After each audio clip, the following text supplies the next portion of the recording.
Você está vendo esse rio? E aquela colina? Não dá para ver muito bem, né? Mas foi às margens desse rio, no alto dessa colina, que nasceu a vila de São Paulo de Piratininga. Piratininga é o antigo nome do rio Tamanduateí. Na língua tupi, quer dizer rio do peixe seco. Na época das chuvas, o rio transbordava e ocupava toda essa área. Quando a água baixava, muitos peixes ficavam presos e acabavam morrendo. A morte desses peixes atraía as formigas, e atrás das formigas vinham os tamanduás. O rio do peixe seco se tornou o rio do tamanduá, o Tamanduateí. Quando os jesuítas chegaram, aproveitaram a sabedoria dos índios e instalaram sua capela ao lado das duas tribos que viviam no alto dessa colina. A região era privilegiada para a fundação de uma vila naquele tempo. E o local os índios já tinham escolhido há muito tempo, não eram os portugueses que escolhiam. E eles escolheram sabiamente um ponto plano entre o rio Tamanduateí e o rio Anhangabaú, que era um ribeirão. Portanto, eles tinham, num lado, um local fácil de um rio menor, local que tinha mata nesse tempo para pegar água limpa para consumo, e do outro lado o rio Tamanduateí, que era maior, pelo qual eles chegavam ao Tietê e podiam circular em toda a região por via fluvial.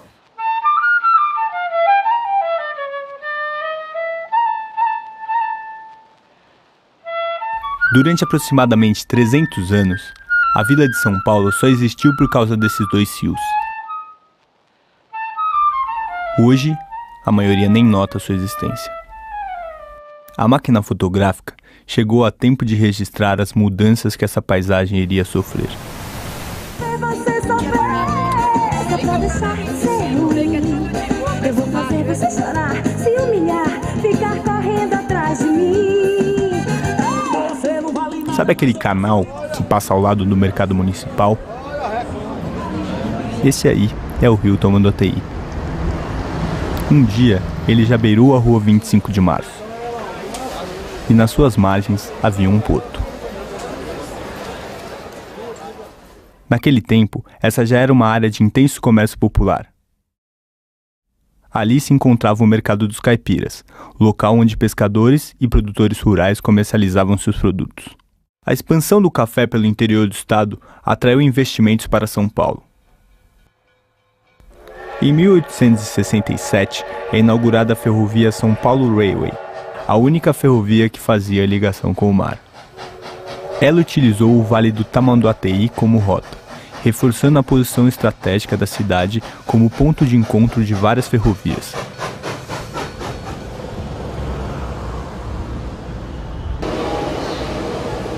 Esses trilhos marcaram a entrada do Brasil na modernidade.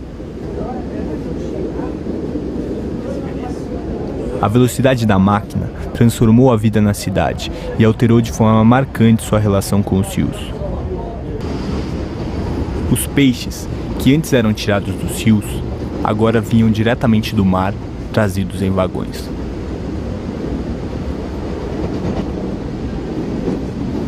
As distâncias se encurtaram e, pouco a pouco, Os rios, que eram a razão da existência da cidade, tornaram-se obstáculos ao seu crescimento.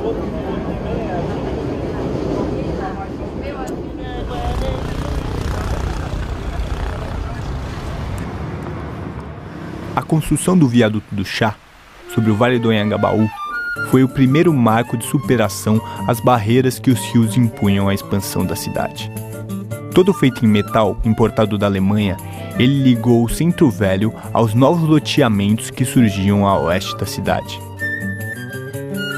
Esses bairros, destinados à elite cafeeira que vinha do interior para a capital usufruir das comodidades da vida moderna, contariam com uma infraestrutura que mudaria ainda mais a relação da cidade com seus rios: a água encanada.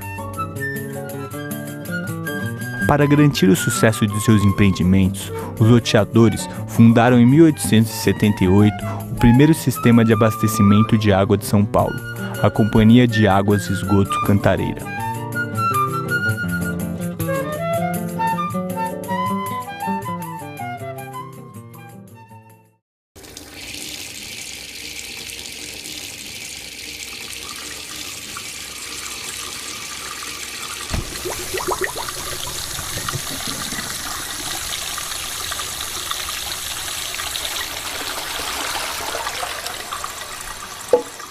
Quanto maior o número de pessoas, maior a necessidade de água. Quanto maior o consumo de água, maior o esgoto gerado. Esse esgoto era despejado nas várzeas dos rios que cruzavam a cidade, o que causava um grave problema sanitário.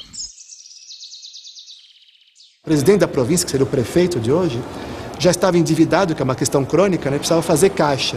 E alguém deu uma ideia para ele e falou assim: olha, senhor presidente da província, por que o senhor não pega essa área que é o leito maior dos rios, que é um matagal cheio de mosquito, aproveita, né, essa questão dramática, né, das doenças, e a gente aterra, loteia e vende isso.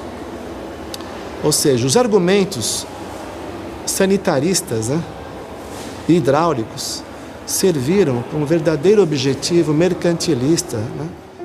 A elite paulistana sonhava em construir uma cidade como as que vinham em suas viagens pela Europa. E seus rios não se encaixavam nesse sonho, não do jeito que eram.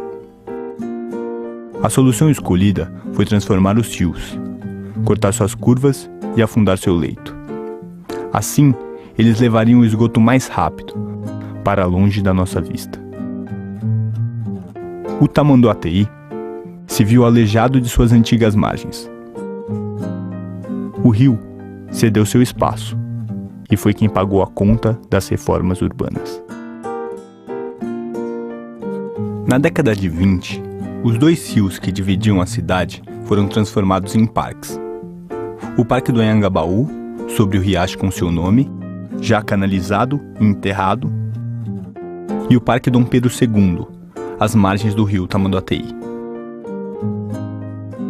Os dois rios, entre os quais a cidade havia sido fundada, não representavam mais limites à sua expansão.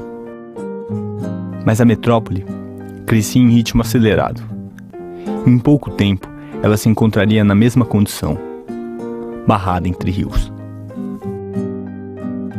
Estes rios que nós temos, o Rio Pinheiros e o Tietê, são rios de planície. E rios de planície são lentos, serpenteiam na superfície por onde escorrem, formam meandros. Então esses dois rios aqui nossos eram cheinhos de meandros, bonito que você nem imagina, sabe? Serpenteando sobre a várzea. E que de uma cheia para outra eles até mudavam de lugar. E mudavam de lugar dentro de uma superfície que é a várzea de inundação periódica do rio. Essas áreas, ocupadas pelas águas apenas em uma fase do ano, despertavam enorme interesse imobiliário. As inundações castigavam a população mais pobre que se submetia a morar nas baixadas, o que criava um transtorno político, que alimentava as discussões sobre a canalização do rio Tietê.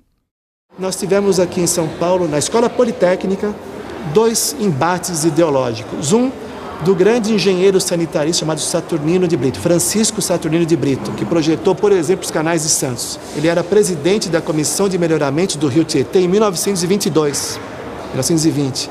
E como presidente da Comissão de Melhoramento do Rio Tietê, ele propunha o seguinte, o resgate, que ainda dava tempo, da orla fluvial urbana, do primordial logradouro público da futura metrópole. Ele dizia o seguinte, que nós devíamos garantir a integridade do leito maior, ou da várzea do Rio Tietê, que tinha uma largura média de 1 quilômetro a 500 metros.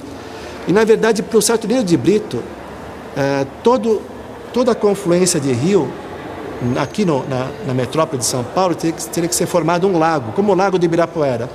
Esse lago seria, na verdade, o coração, o núcleo aquático da formação de um cinturão de parque, né, com bosques e assim por diante. Então, essa era a visão sofisticadíssima do engenheiro Francisco Saturnino de Brito, que tinha como seu colega de trabalho, né, um antagônico, também chamado Francisco Prestes Maia. O Prestes Maia fez o livro dele, o famoso livro, que é o embate ao Parque do Saturnino de Brito. Ele fez uma proposta que era o plano de avenidas para a cidade de São Paulo. Francisco Prestes Maia, junto com Ulloa Sintra, eram técnicos que falavam o que os empreendedores queriam ouvir, que era realmente justificar o tal desenvolvimento da cidade de São Paulo através de um plano de avenidas radial concêntrico. Moscou tem um sistema radial concêntrico, Lyon tem um sistema radial concêntrico, Viena também tem, a famosa Ringstrasse, Paris também tem.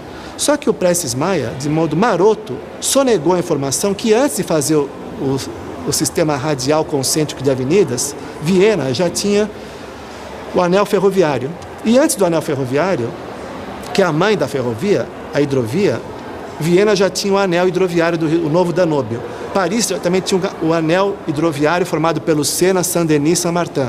Moscou também tinha o anel hidroviário, para depois fazer o anel ferroviário. Ele sonegou, como se estivesse queimando etapa. Eu vou queimar a etapa, eu não vou passar pela hidrovia nem pela ferrovia. Vou fazer uma única modalidade para o cara não ter alternativa, para realmente vender os carros. Senão eu vou dividir, né? Não vou vender carro, vou vender trem, vou vender barco, né?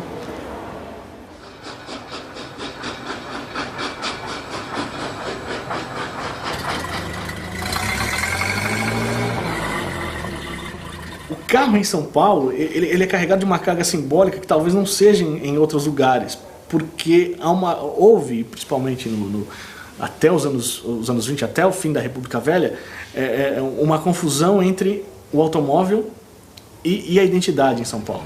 Ele se transforma numa peça-chave de um discurso de modernização, mas não um discurso de modernização como a gente conhece, um discurso de modernização progressista, mas uma modernização conservadora, que propunha transformar a cidade de São Paulo naquilo que os homens do PRP chamavam da Chicago da América do Sul, ou seja, uma cidade tipicamente americana, tomada por arranha-céus, autopistas, automóveis espalhados por toda a cidade. No ano de 1938, Prestes Maia foi nomeado prefeito de São Paulo e começou a concretizar as obras de seu plano. Para construir uma avenida, seria necessário desocupar uma grande área. O plano propunha utilizar os fundos de vale, área dos rios e dos córregos, para a construção dessas novas avenidas. Impróprias para a construção, essas áreas, úmidas e alagadiças, eram os espaços vazios na cidade, o que garantia baixos custos com desapropriações e a valorização dos entornos após a obra.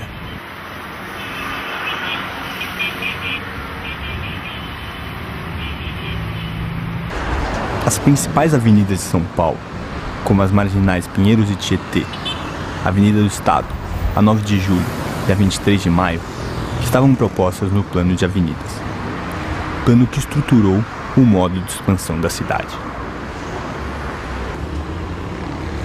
Prestes Maia ficou no poder até 1945. Neste período, ele finalizou a retificação do Tietê, construiu a Avenida 9 de Julho e realizou uma série de outras obras viárias com o intuito de abrir espaço para esse que prometia modernizar o país, o automóvel.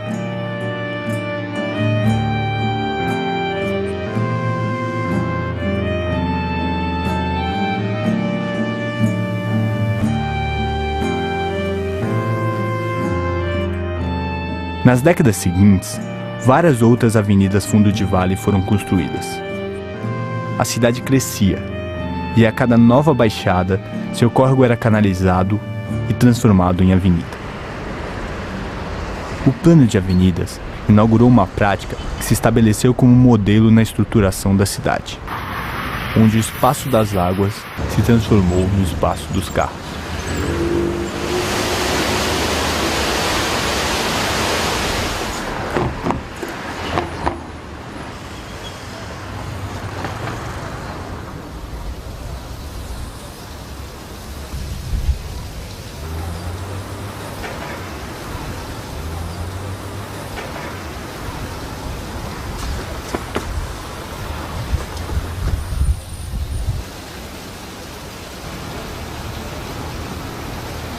O homem moldou o rio a seu modo. Colocou-o dentro de um cano e escondeu debaixo da terra, para não se ver na sujeira.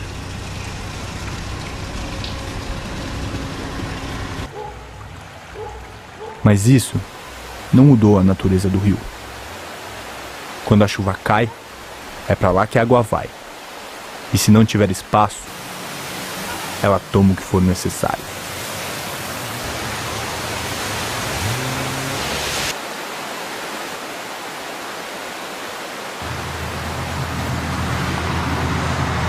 A urbanização de São Paulo foi uma coisa tão violenta que ocupou o lugar do rio. Então, enchente é coisa que nós inventamos, entende? Ela é produto da urbanização. O Tamanduateí, você vê, é um rio que nós chegamos nós utilizamos ali a seção hidráulica a mais confinada e a possível de se manter vazão, né? Quer dizer, é uma seção de concreto e uma parede vertical, né? Quer dizer, não tem mais como aumentar o rio ali. Nos anos 70, quando foi feito esse canal, a seção ali do Parque Dom Pedro II era considerada assim, olha, aqui para inundar, nós vamos precisar de uma vazão que ocorre, em média, uma vez a cada 500 anos. Hoje, essa vazão que era de 500 anos, certamente deve ter caído para 5. Já houve aí, recentemente, extravasamentos novamente no Parque Dom Pedro II.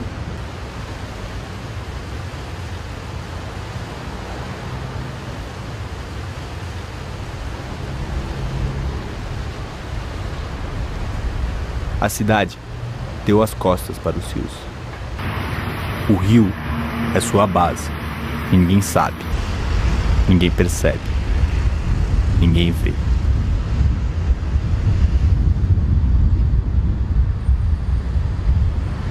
A espinha dorsal dessa arquitetura da cidade são os rios urbanos. Quer dizer, se a gente realmente quer resolver o problema do rio, nós temos que resolver o problema do deslocamento. É impossível fazer com que a cidade esteja de frente para o rio se nós não resolvemos o problema de deslocamento de 20 milhões de pessoas na cidade. Hoje, do jeito que está, se você deixar a administração pública, da questão crônica que ela está, de dívidas e refém dos empreiteiros e desse urbanismo rodoviarista, nós vamos cada vez mais pela lógica, que é a lógica mais ultrapassada que pode existir, abrir mais estradas, mais avenidas.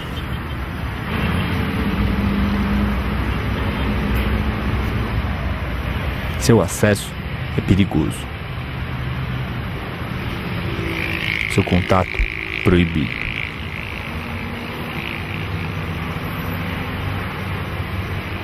Mais uma barreira. Mais uma ação que reafirma a única vocação que demos aos nossos rios.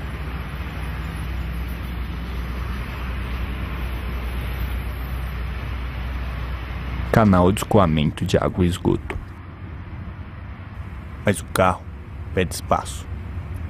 E São Paulo não pode parar.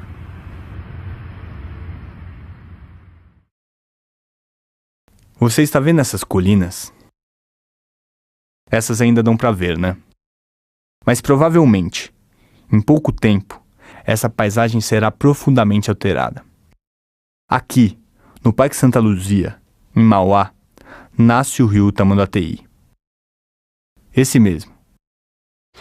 E é também por onde passará o trecho leste do Rodoanel.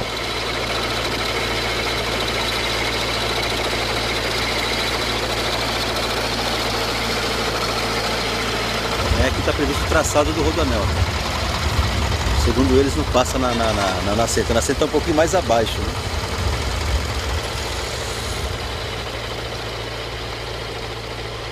E esse rio foi um rio que já doou para a parte econômica aqui da cidade. A margem já doou as matas, doou água. Hoje ele é um rio que está morto, né? Um rio que no consciente coletivo ele nem existe na realidade. As pessoas a poucos metros daqui não sabem que a nascente está aqui, em Mauá.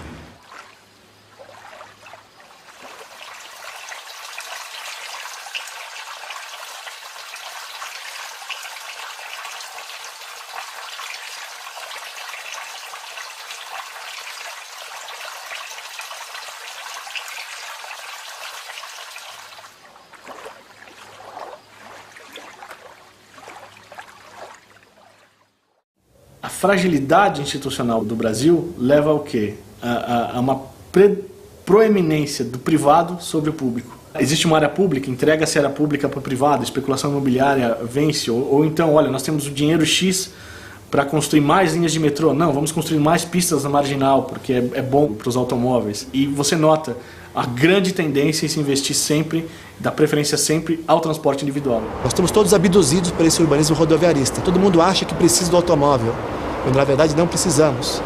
Então, dentro dessa visão de reversão disso, no lugar de fluxo, falar de percurso, no lugar de esterilizar as ruas com esse urbanismo rodoviarista, transformar os passeios públicos numa rua viva, no urbanismo da confiança e não do medo, que hoje as pessoas estão trancadas nos carros, não é isso? São resignadas a esse pau de arara chamado de ônibus.